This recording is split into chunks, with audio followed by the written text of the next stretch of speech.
কবিতার শিরোনাম অবশেষ। লিখেছেন কবি জীবন আনন্দ দাশ।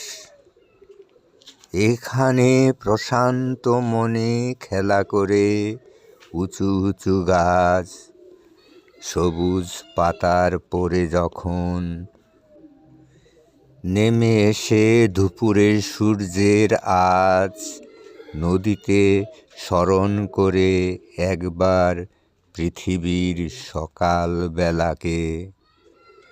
আবার বিকেল হলে অতিকায় হরিণের মতো শান্ত থাকে।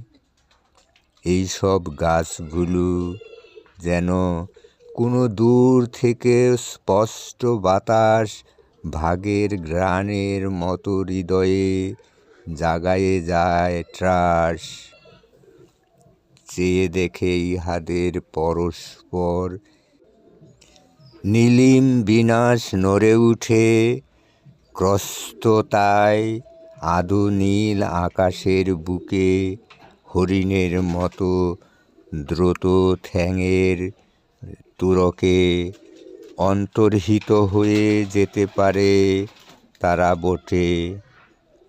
একজুটে কাজ করে মানুষেরা যেরকম ভোটের ব্যালট, তবুও ভাগিনী হয়ে বাতাসকে আলিঙ্গন করে সাগরের বালি আর রাত্রির নক্ষত্রের তরে।